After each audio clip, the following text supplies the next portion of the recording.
It's that time again. It's time for another Saturday night special where we talk about everything rockhounding related.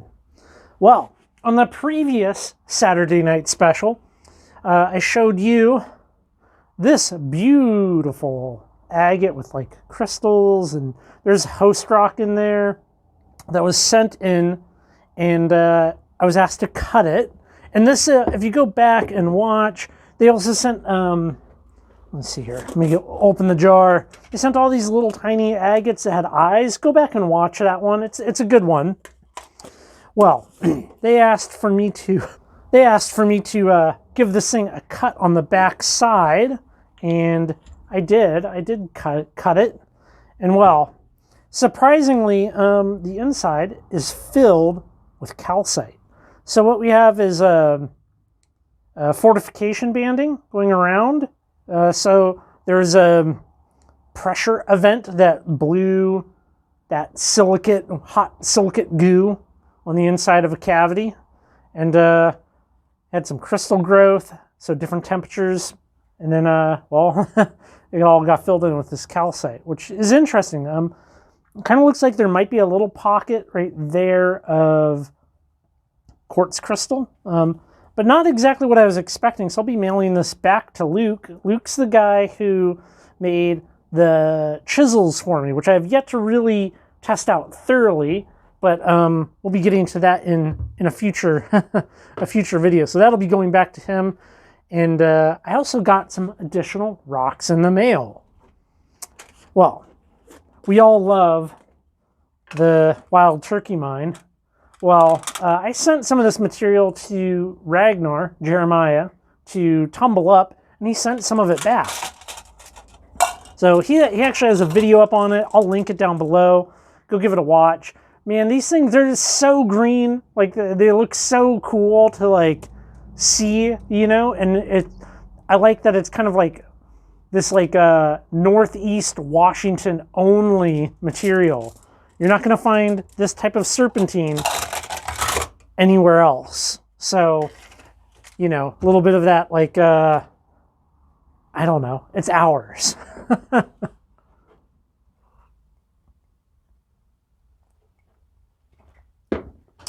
I've been doing some cutting and polishing. See,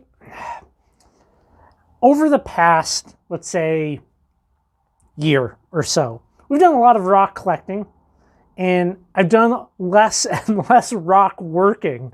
So I really want to like bring down the piles, like do a lot of sorting and organizing, and like what's good gets cut and polished, and what's not gets given away or gets tossed away. Because, you know, sometimes when you're picking up rocks, like, you're just going to pick up stuff that looks like it has good potential, and you don't really know until you cut it. And I mean, one of the most beneficial things that I ever bought was my slab saw. To be able to easily cut bigger rocks makes such a difference. So I'd like to share with you some of the things that I have cut and polished. So I have this Richardson's Ranch Thunder Egg, which I think it came out pretty good. You can kind of see there, that's my LED light. This one does have a couple of problems. We do have some dings there. And maybe you can see right there, there's a little pink spot. Now I'll talk about that here in a minute, but I don't care for that. That irks me. That definitely bothers me. So we have some of the Dugway material. Look at that. I think it came out pretty nice. So Dugway, Utah, this is one of the spots that we went to in the fall, and I'm just now kind of getting around to doing some cutting on it and seeing what's up. Look at the banding in that. That's a pretty one, isn't it? I like that. I think that came out good.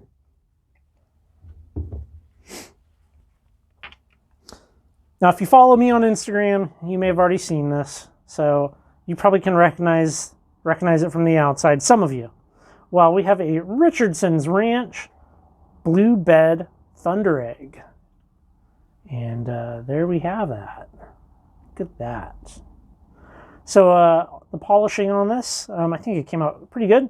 I did this with my high-speed sander and my carpet wheel, and it has like such a glossy mirrored finish. Like, well, here, I'll show you a photo.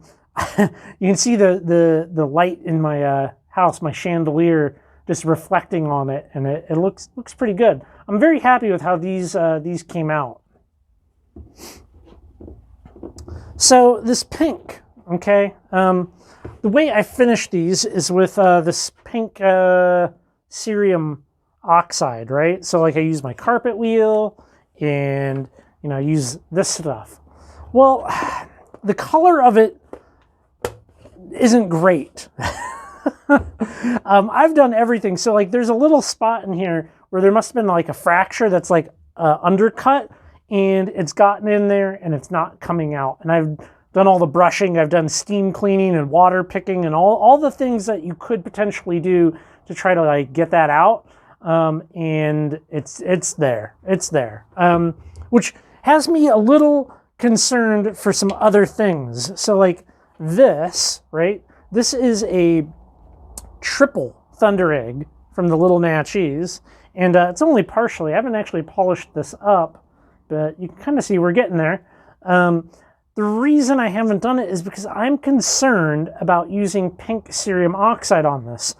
I'm afraid that it's going to get into this very like pale rhyolite and stain it, and it's going to be like a permanent discoloration. So I'm thinking about switching from the pink cerium oxide to a white optical grade cerium oxide. Now the reason to go with that is, well, it's very cheap, right? Like it's the prices. I'll probably throw some comparisons up here. We'll see. But it's significantly cheaper than the optical grade. And I don't know if there's really much of a difference. Like if I might use this thunder egg as an example, but am I going to get much better of a polish on this with optical grade cerium oxide versus the pink stuff? I mean, it'd be fun to, I might take half and test out that theory some, but I don't know. If anybody's out there and you've used regular cerium oxide and then the optical stuff, if you could maybe drop a comment down below, I would really appreciate that, because I'm a little conflicted. I mean, the optical stuff is just, it's very pricey. It's not anywhere in the same like ballpark of price, you know?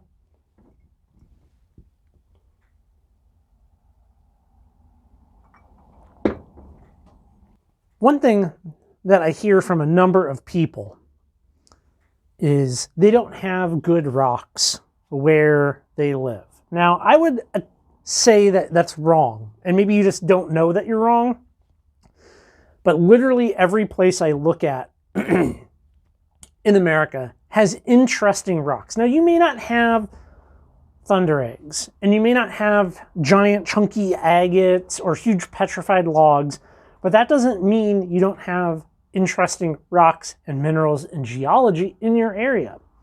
And I think a good example of that is zeolites, right? So like, you know, I've kind of been doing this deep dive into a topic of zeolites and reading everything that I can and trying to find these things and look at them under the microscope and just kind of devour all of the material. Which isn't necessarily a traditional, like, go rock hounding for zeolites. That's not a thing that most people do, you know? We also, though, have out here a lot of radioactive rocks and minerals. I have some videos up collecting some of this stuff, and I would like to learn more about it. And the best way to learn more about it is start consuming the stuff, you know, the books and all the things. And I would like to share some of that with you here. You know, I definitely have the time to deep dive on 2 topics at once. And I would suggest you pick a thing, anything. Do you live around a bunch of sedimentary rocks? I'm sure you have cool calcites. You could deep dive on the subject of calcite, you know. Do you have metamorphic rocks around you? I'm sure there's all kinds of different things to devour on that subject, and you don't know where it's going to lead you. My investigating of radioactive rocks and minerals, of course, led me to this. Here be dragons, the care and feeding of radioactive mineral species. Sorry, it's an excellent book, okay? But this is free, and I'll drop a link down below to it. It's a great PDF on kind of the basics of getting into radioactive rocks and minerals, and it's excellent. It's written in such a way that like even I can understand it. So you know, I'm an amateur at everything, and it's good to have that. If anything, I don't like blowing my own whistle, but I am good at researching stuff. So I am good at that. 2 books that I've also recently picked up as I eBay hunt. I got an introduction to radioactive minerals. So, you know, no real recommendation on this yet. I'm just showing you what I bought used because that I'm deep diving on the subject. And then the mineralogy of uranium and thorium. Now, I'm not an expert in this stuff, but I do think that these books, the 3 of them, will give me a pretty good understanding of the topic and make me a more, I don't know, I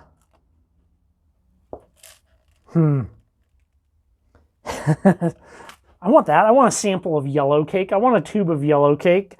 It's going to make me a better collector and more aware of all of the aspects of it. Similarly with the zeolites, you know, there's a handful of really great resources on the topic of zeolites, and we've covered that in the past. But yeah, you know, deep diving on a subject is the thing that I would recommend everybody do. I wish I had started it sooner, actually. Like, I felt like I spent a lot of time like bouncing around, and we go here, we go there, we go here, we look at this, we pick these things up, and that was fun, but it's also fun to try to expand your knowledge base. Speaking of books, we have entirely reworked the books section of the website, my website, currently rockhounding.com. These aren't on there because I haven't read them yet, but I've amassed quite the library of books over the years. I'm quite the eBay hunter, you know. I buy everything used, you know. Why buy a new book when you can buy a good used book? Well, I've organized it all into sections. The whole library's cataloged. Books are reviewed. I think it looks great. Go check it out. There'll be a link down below. You know, it's my private library. My private library, and virtually everything that I know is from books. I mean, the lapidary and polishing stuff, I'm very dependent on other people to to help me out on that. I haven't gotten into that realm in the book world, but all the rock knowledge, mineral knowledge, geology knowledge, it came from my library. So go check that out. And I think we're going to leave this one here, everybody. Thank you so much for making it to the end of my video. If you see a red subscribe button down there, that means you're not subscribed. If you go ahead and hit that, I'd appreciate it. You know, maybe you may have to make an account or whatever, but yeah, you know, that way you won't miss a video. All right, everybody, y'all take care, and I will catch you on the next video.